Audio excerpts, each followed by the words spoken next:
Good morning, everyone. Today is Monday, March 24th, 2025. This is a meeting of the city's Capital Committee. If you recall where we last left off at the beginning of February, we went preliminarily over the outlook for the capital budget. And then we embarked upon a series, at least the Citizens Advisory Committee embarked upon a series of meetings with them. And so what I'd like to do first is go and look at the survey results from our series of meetings to get some input from them. And then we're going to discuss the updated exhibits that we have and where we still need to be able to discern where we're going to allocate where we have the available revenues.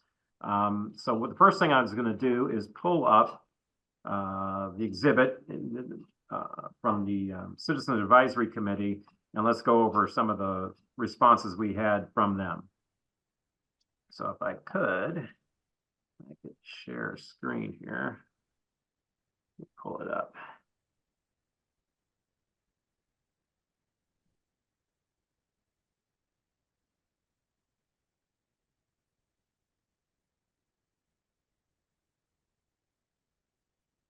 Okay. So we had similar to last year, we had throughout the month of February, we had a number of meetings to go over the capital needs inventory that we discussed at our last capital meeting. And we had presentations from various departments, and Rich and his group participated as well, highlighting some of those needs. And we wanted to go through some of those some of the responses were received. The membership of the committee was somewhat scattered. Not all wards participated, but we had representation for at least half of the wards that were presented. It was interesting that we got survey responses by critical project type. I did want to, when I looked at this graph, I said something's strange on the city vehicles. But let me point out, when we presented the need on city vehicles, Chris Amos, and he could talk about this a little bit, broke the city vehicles into two groups, and it was telling how this came out. Is that the one group, other than police and fire, he broke out refuse from everything else. And when you mentioned refuse, that obviously shot to the top. So you'll see some of those bars. That's why that bar for city vehicles, non-police fire, that's actually the refuse bar. And then you had that sort of took the steam out of the other city vehicles, because that's at the end in terms of the degree of interest in those projects.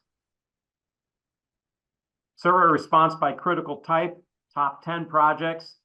There were a couple small ones. Medical examiner's building, replace air purification unit. That was a small item, but a couple of the recreation center items made it to the top, with pool renovations and HVAC upgrades.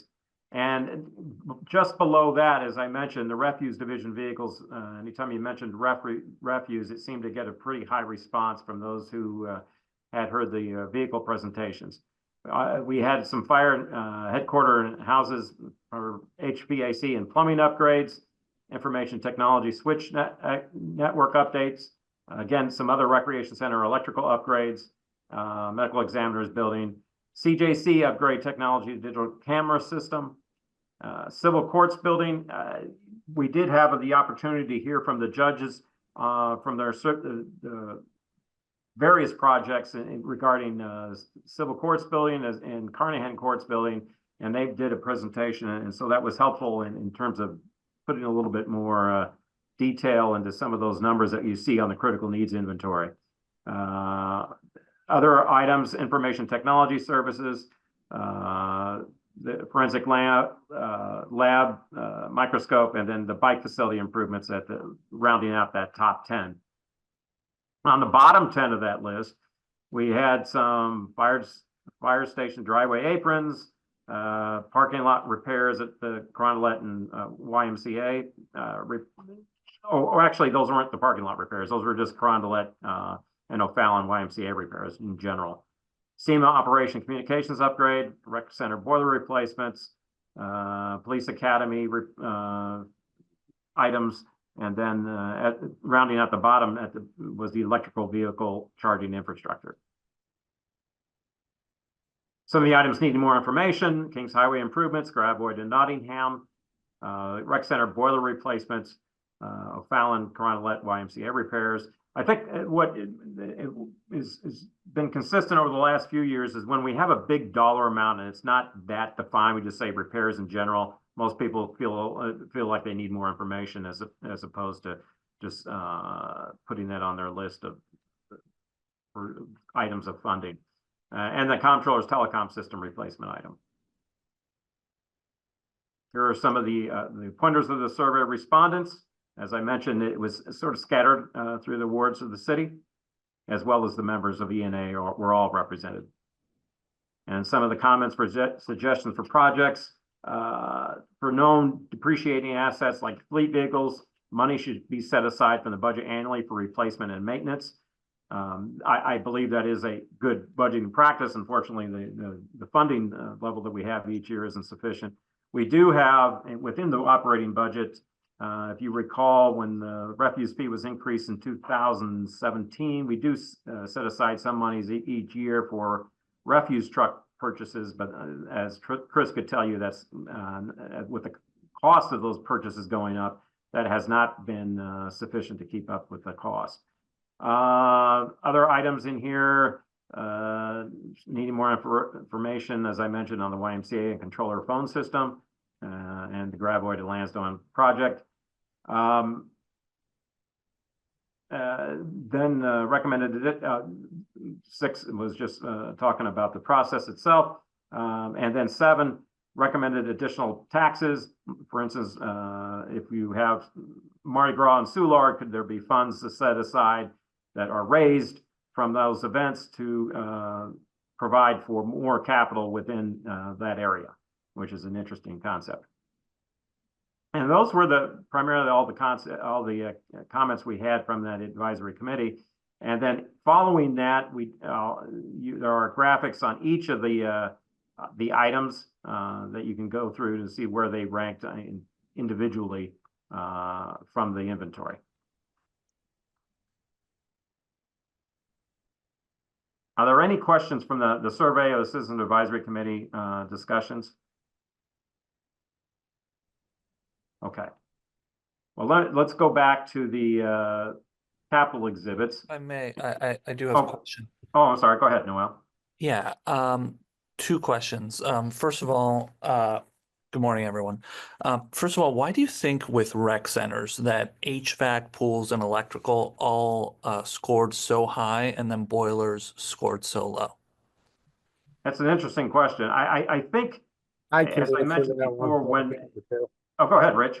So my bet would be is because on previous funding sources, we have provided funding, some sufficient funding for the boilers.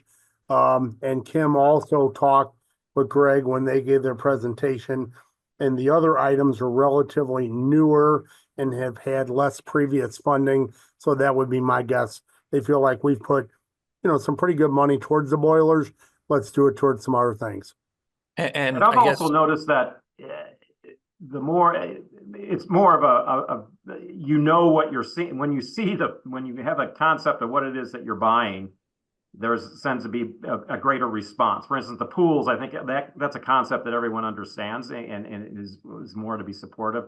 Whereas some of the behind the scene type systems type stuff doesn't get as much support, I would think, in that regard. Totally. Although the ITSA network switches would seem to be the exception that proves that rule. And that was an interesting one too. Yeah. And I do think that is essential, and I hope we do fund it.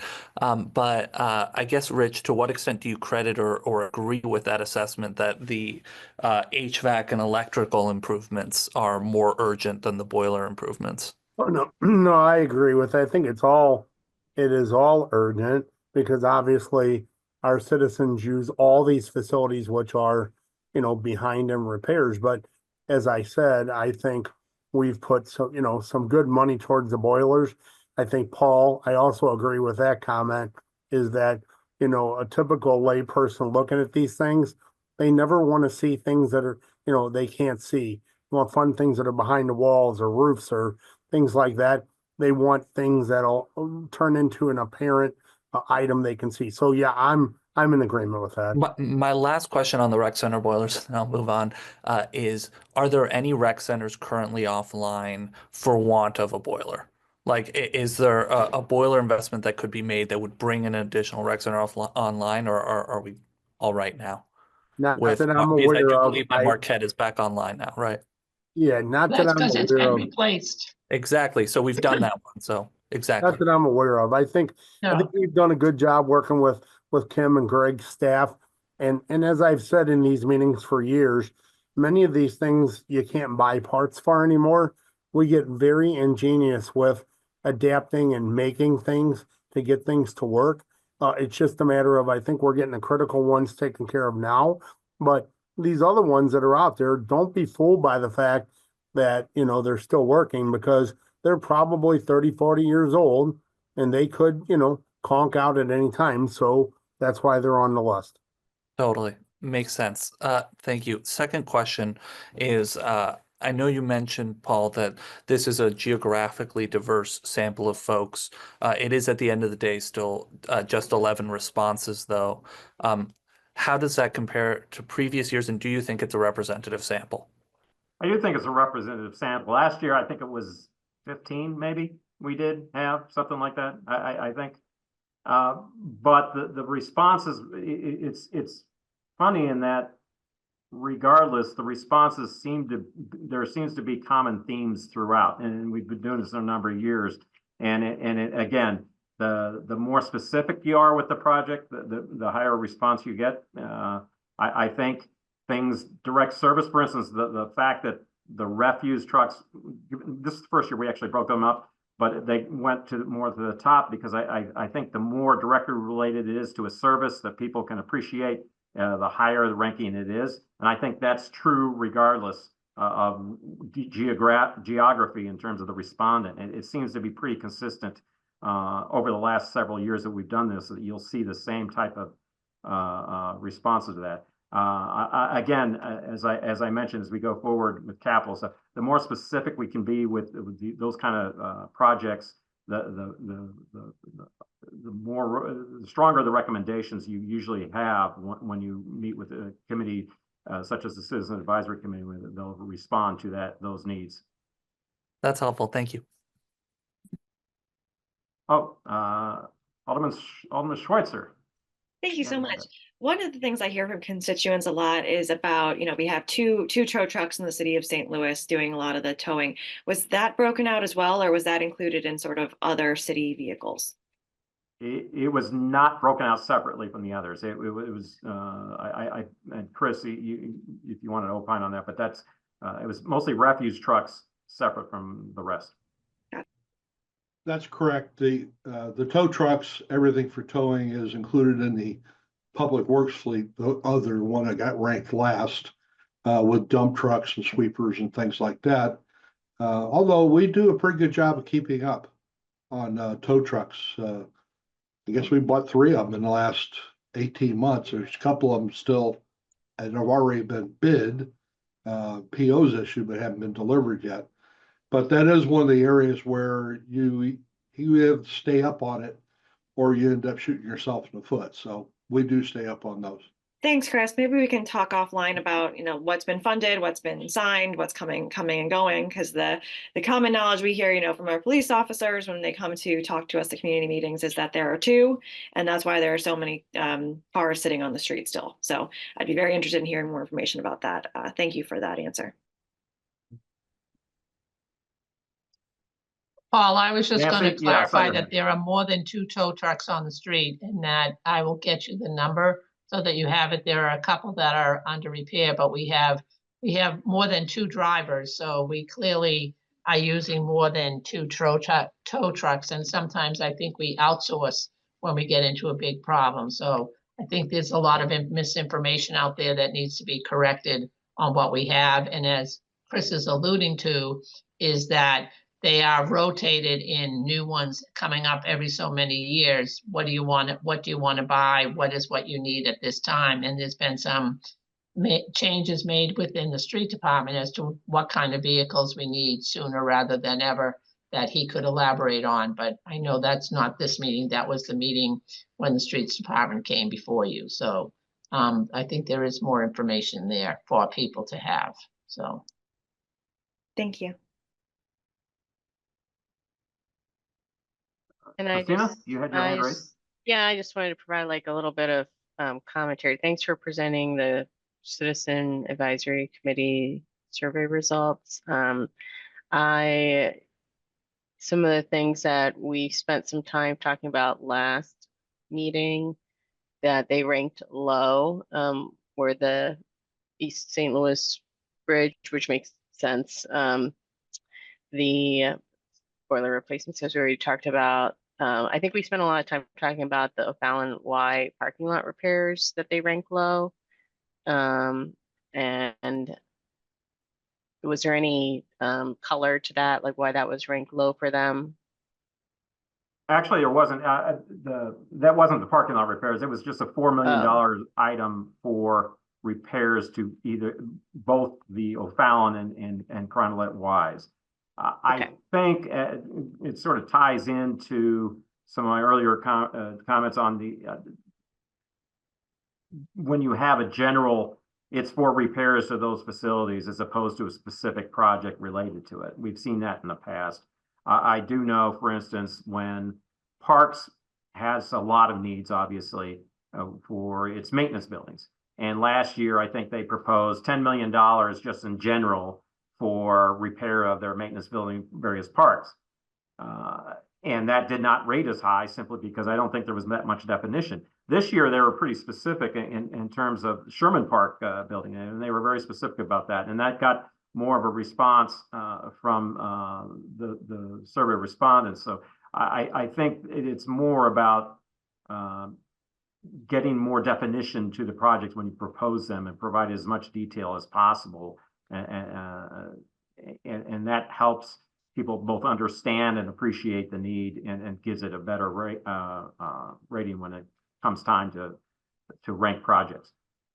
So Paul, if Okay. you would like me to add a little clarification to Sure. that. So Cronolette repairs out of that 4 million, the items that Kim talked about to Citizen Advisory were the indoor pool heater, talked about 2 domestic hot water heaters, 2 fan wall units for the PDU, which is the pool dehumidification unit, the women's locker room area needing to be tiled, the cement outdoor activity area, which is around the lazy river, which currently has plantings in it, and whenever the wind blows, all the plantings and dirt are in the pool, spare pool pump, slide tower paint, boiler, HVAC replacement, roof replacement, and then at O'Fallon, is that one's just a tad newer than Cronolette, if you all remember that. LED light conversions, new metal detectors, and a full reconditioning of the gym floor, which, by the way, is heavily used and is in need of that. So that'll give you just a little flavor for some of the things that were included in that item. Okay. And then they ranked high the bike facility improvements, and I was just trying to cross-reference to what that is on my list. Is that like the Lindell cycle track, or is that something different? I believe that was, let me go back to the inventory.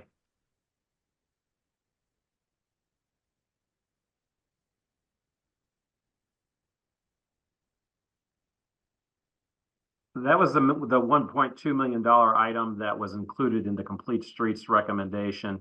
Although my understanding is that it's not any one, like one major project. It's more keeping the lanes identified. It's investing in some of the,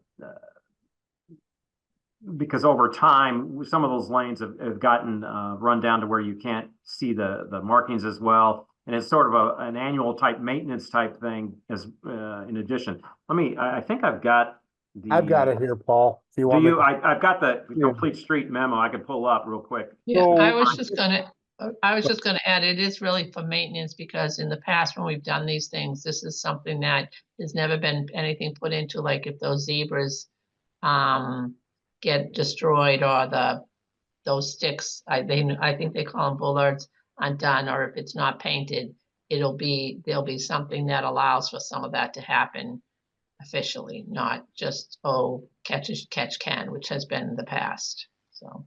So this was a Complete Streets Committee recommendation, as by ordinance 71822, where the Complete Streets Advisory Committee recommends to the Capital Committee.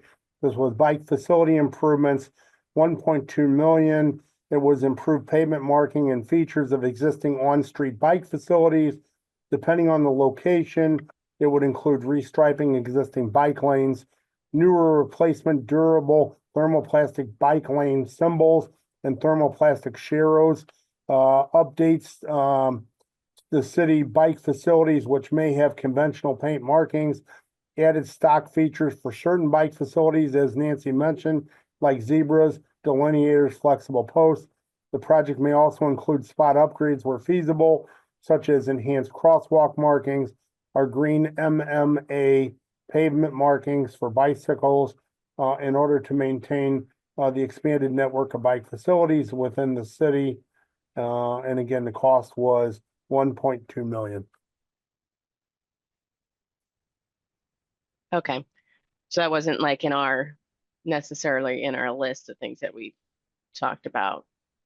But, and I know from just our work, surveying residents for the RAM settlement money, bike advocates are some of the most organized and fervent. So I think that's an important one for considering, especially since we don't have money otherwise, or it's not normally budgeted for. So what I would say is to add is that I don't think when we met on February 3rd, if I remember, we didn't have the complete streets report. Ac- I don't think we had the final report yet, but Actually, Yes. we did, it was just, but we circulated it after the meeting. okay. But I do think that it is something that where, as time goes on, we now have a person that works as the bike ped person for the streets department, and someone is dedicated to working all this as the city changes. These are the kind of things that need to change with us so that we're putting it aside as we go. So I agree with you, Christina, is what I'm saying. Okay. Anything else at this point? The other thing that caught my attention that I personally had ranked highly was the SEMA City Mass Notification System, and they had ranked that low. Is Okay. I guess I don't understand why people wouldn't think that's important, but yes, was there any other feedback on why they might have not Yeah, ranked it highly? that one I'm not sure of. There wasn't any elaboration on that one in particular. Okay. I mean, I do want, I think we've been working towards having the Citizen Advisory Committee's recommendations be taken seriously by this body. I think we've seen that in the last couple of years, how it's influenced, how what they rank things has influenced, helped us with some of our decision making. I know it's a small group of people, and I hope we have more participation in the future, but I'm glad to see that, there a lot of the things they rank highly are also ranked highly by departments. And some of the ones where they rank them low, I want to double check that before we fund something like that, that we're taking that into account. I think the other thing that is left, that was ranked low that I had on my original list as a priority was the fire station driveway aprons, because we talked about that a lot last time.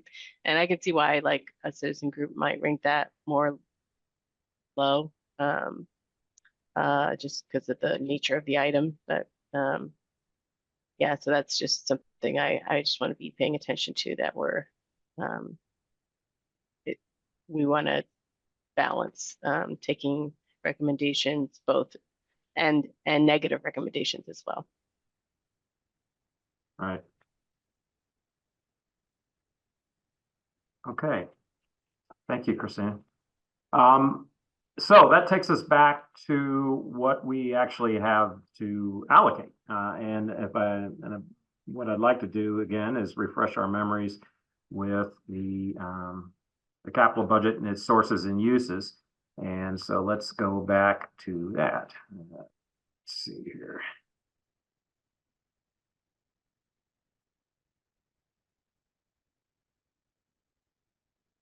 Okay, I circulated a revised draft of the capital budget sources and uses. Let me make it a little larger if we can see that. The sales tax updated just a little bit. I knocked it down since our last meeting in February simply because the report that I got from February on sales tax was down. So it wasn't a lot, but it didn't mark it down a bit. I don't think of any other major changes here. Gaming actually is now only down 11.9% rather than being down 15% when we talked last month. So that edged that number up a bit. But other than that, most of the sources of revenue are the same. And as I mentioned in our earlier meeting, most of the sales tax, the half-cent sales tax, the Metro Park sales taxes, and to a certain extent, the economic development sales tax are all allocated by ordinance to a degree, and so what you have behind all this are some exhibits which allocate those funds. The big items which are not so allocated, and we have more discretion over, are as we discussed, this number, the $21.2 million we have from the prior year operating surplus. As well as, at least for streets, we have the $5.3 million in gas tax revenues. Again, those are for street projects, but somewhat discretionary in terms of how we allocate those. So if you look on the subsequent details, you'll see that citywide, broken out into citywide accounts, we have certain debt service obligations that we are required to make, and so those add up to about $8 million in next year's budget. Those include some existing rolling stock lease details, the road and bridge projects, which we can discuss, which would add up to $5.3 million. The economic development sales tax, which is $2.4 million. We've been using 2.2 of that for the NGA financing agreement, and anything in excess of that would be going to Soulard. So that was sort of a tie into the economic development sales tax theme of that source of revenue. And then other citywide accounts. This is typically whatever we have left over. We have been allocating $500,000 per year to the forestry ash tree removal program. That expected to continue for the next several years.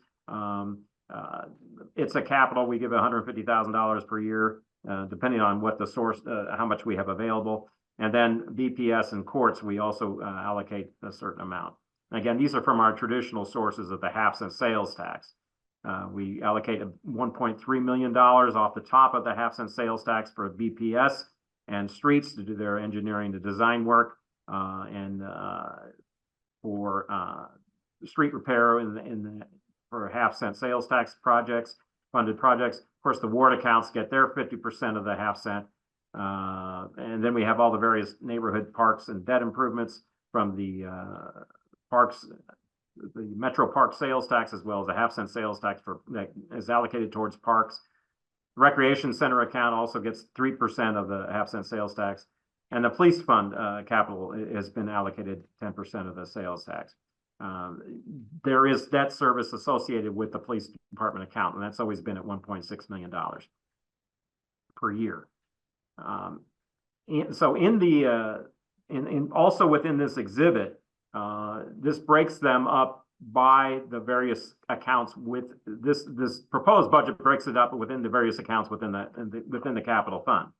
And there are two capital citywide accounts. This is where most of the discretionary spending will occur.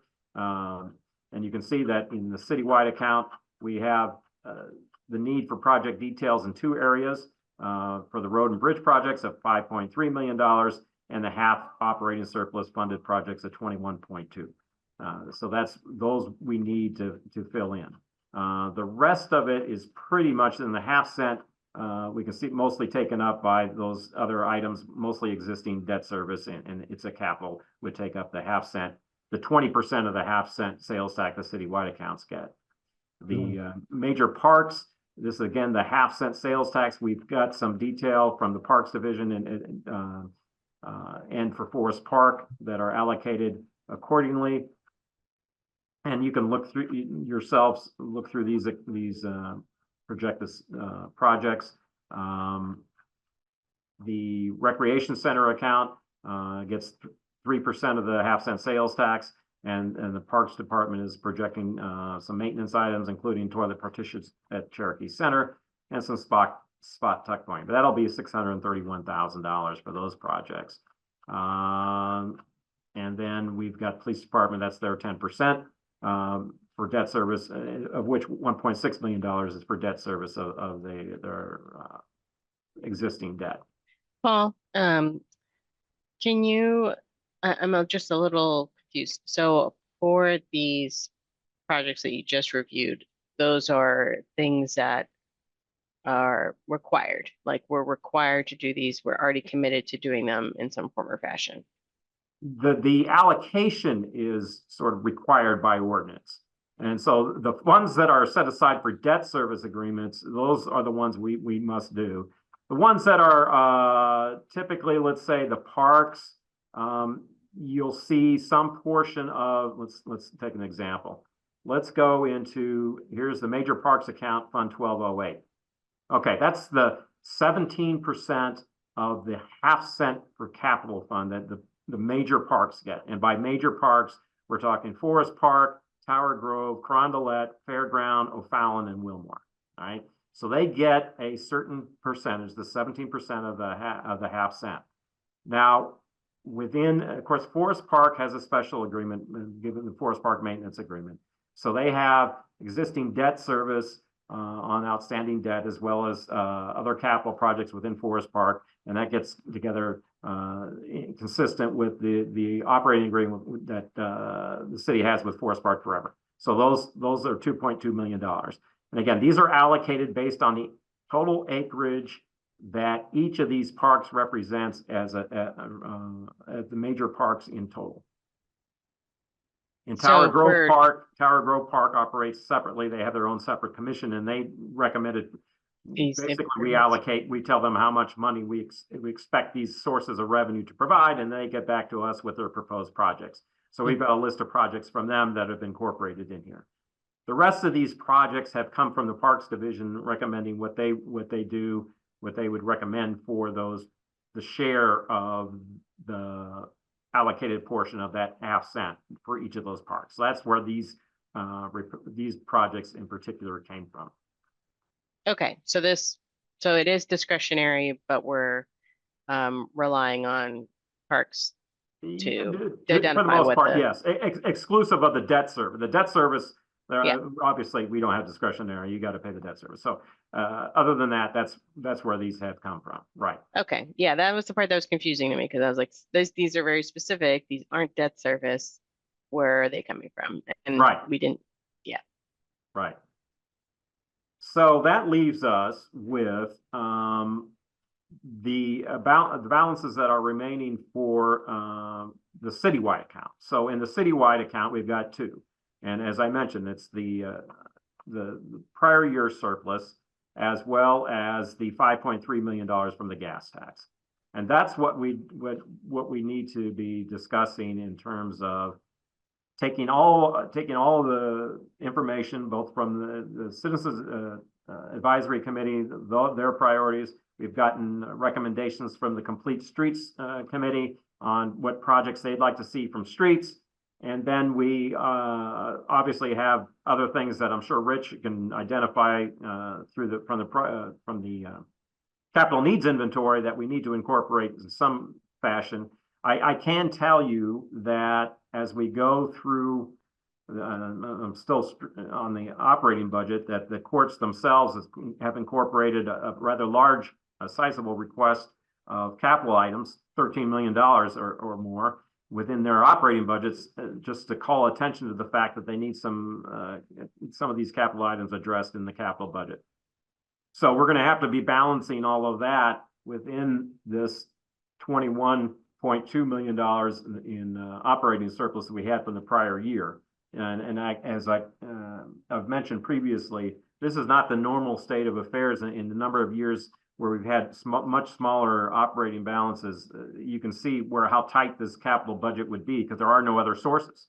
All we have now, the gas tax is going to be a recurring source, so that's good, and we should be this final year will be one more year of increase, and then it's going to be somewhere around I'm guessing about 6-8 a year or something like that. But other than that, we don't have much more on capital to address. So to address all these needs. So with that, when we were at this point last year, I think the consensus was that we wanted to get at least a scenario to get before the committee.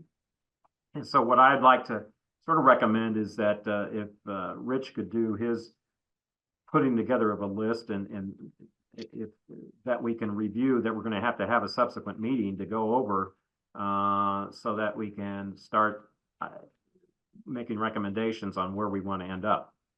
Nancy, I see your hands raised. So I might be off on this, but when we passed the GO bond money in 2023, maybe, we used about 20 million of that one year. Is there money coming back for that again, or what's the process as to how? And I'm not saying let's spend everything in sight, but from a perspective of things that might need to be done, what's the status of using those funds again?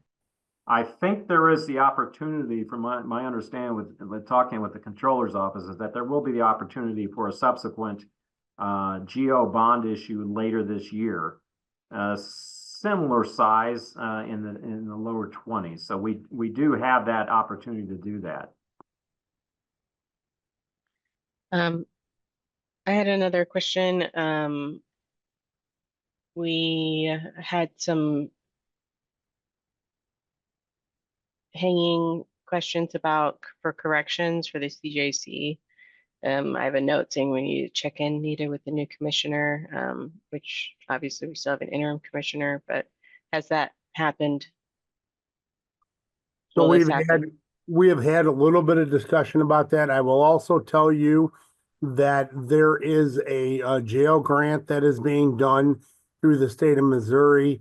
And so, you know, all the conversations at this moment about the CJC there were a couple of items on there to kind of hold on those until we see what happens through the jail grant funding, what we get done.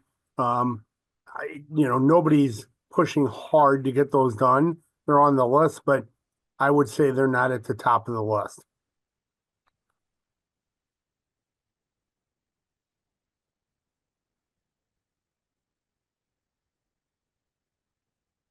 Any additional thoughts?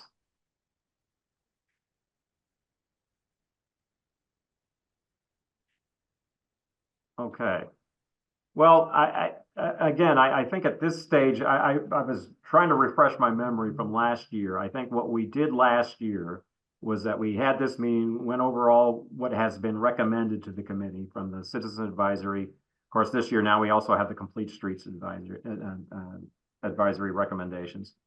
And taking that all into account, we would come up with a proposed list to address what we have available. And the big ones that we have available, as I mentioned, are the $21.5 million worth of prior year surplus, as well as the $8.3 million in gas tax monies.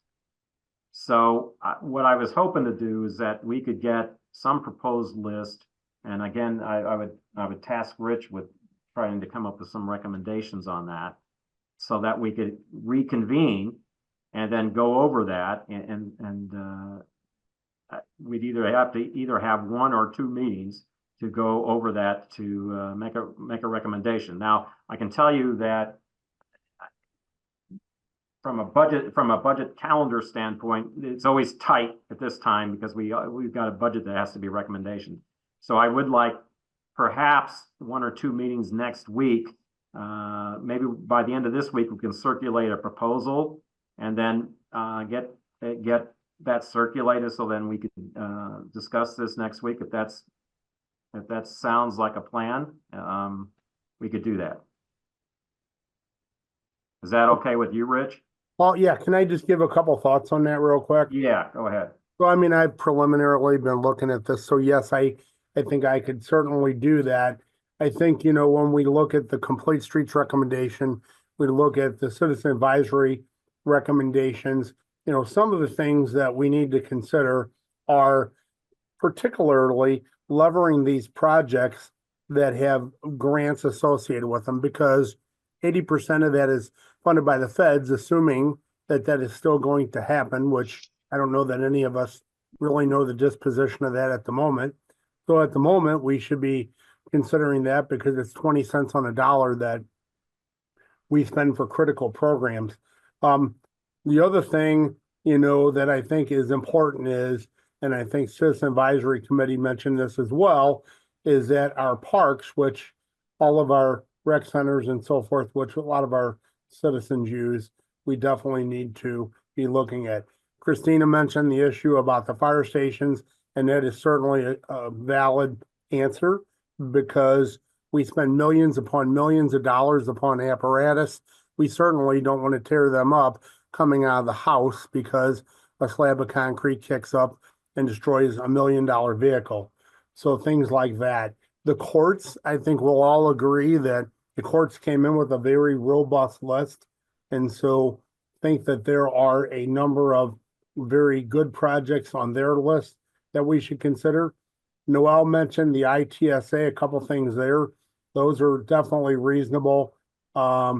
We dropped down to look at the circuit attorney's office. They have a couple. The comptroller has one. And then I certainly don't want to miss these last 2 items, which are non-emergency city vehicle replacements, including refuse, because if we don't keep up with our fleet, we cannot do the operations that, you know, Nancy and all the other departments work so hard to do every day. So we need to do that. I'm also going to include an item for miscellaneous building repairs. I think I have talked about this in the past, that over the course of a year, we can burn through easily a couple $1 million in discretionary miscellaneous building repairs, whether it's roof leaks, plumbing leaks, tuck pointing, you know, all kinds of things that happen. Example, over at the police headquarters building where a piece of stone facade fell off the building simply because it wicked moisture in over many, many years, and it happened. Finally, I do want to make this mention that this will be on the list as well. So that $5.325 million for fuel tax, which is roads and bridge projects. Last year, we allocated every dollar of that to a project other than about $159,000 in discretionary money for bridges. I would ask that in previous to last year, we always had a relatively substantial amount of discretionary funding that I could utilize for different things that pop up, like a bridge repair or a street repair or something that comes up that no one else has funding for. And so what I'm going to be looking at is obviously something along the lines of, you know, $700,000, $800,000 out of that 5.3 million for discretionary repairs that would come up. The rest of it, I'm going to tell you, I would allocate, again, assuming to the fact that we're going to get federal grants, which again, we don't know. I would put that money to work for federal grant matches so that we get the most bang for the buck on all the traffic management enhancements, River to Pear project, Cass Avenue improvements, a lot of those type of things there. So that's just a little bit of a preview of what I'm working on. I will tighten that list up. And Paul, I think I could have it to you sometime. I'm out of the office Wednesday through Friday. I'll have it to you before I leave tomorrow evening. Okay. Nancy, I see you got your hand up. Go ahead. Yeah, And I just want to reiterate, as the person that on the call that probably works with Rich the most, we have some of the weirdest things happen that there is no set line item for funding, and we use BPS where we can. We've had money, people move money around, but some things people need to realize that are starting to happening are more cave-ins that aren't necessarily connected to MSD, sewer line, or BPS work. It's just the roads have begun to cave in. There's tunnels running around all over the city.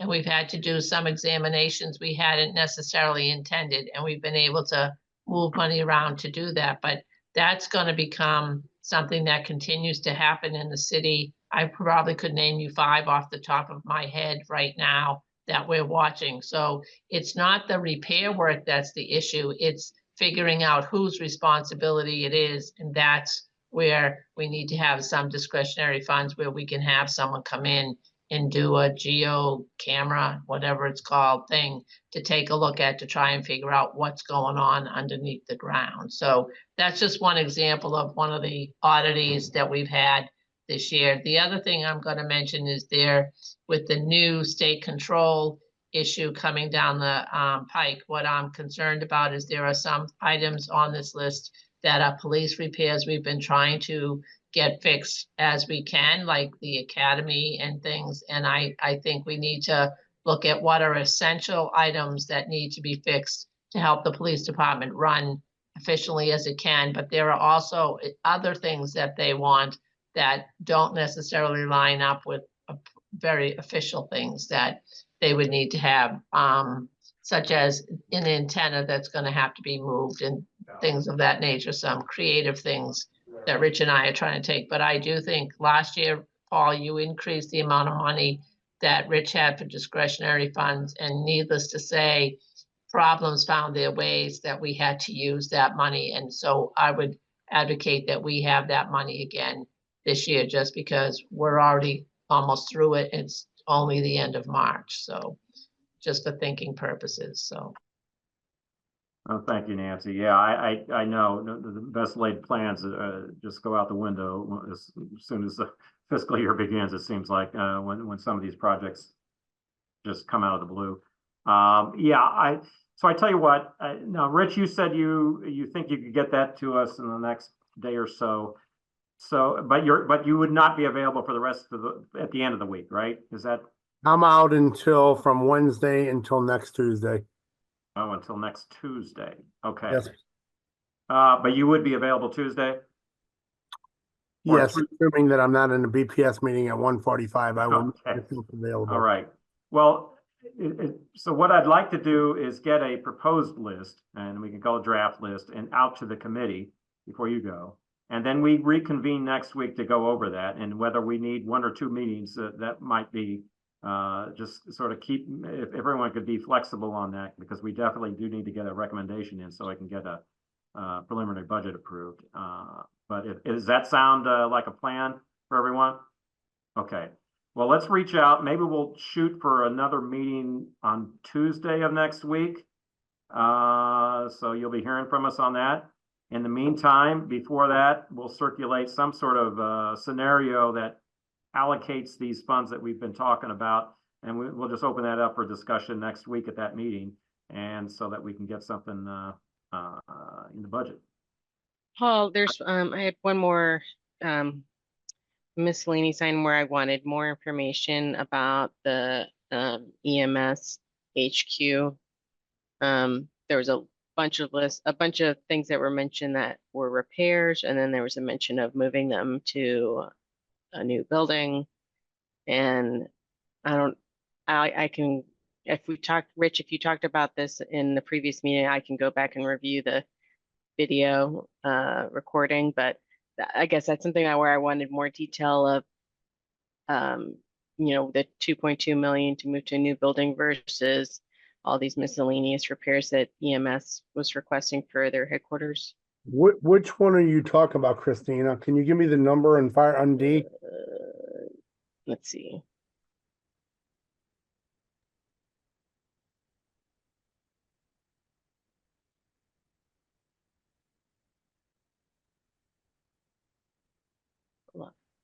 not a PSAP related, is it? No, not PSAP. It's under fire. Well, I have the repairs, but I have nothing on my list about relocate fire headquarters to have our headquarters. So, see, what you have to remember about that is that to me, there's a lot of moving parts that goes along with that. So before we would just simply say, we're going to relocate them. If this committee wanted to do that, what I would recommend is, first of all, we enter into some funding to do a design, because this is a multi-year project. I mean, we would have to, look at that site and see where it goes.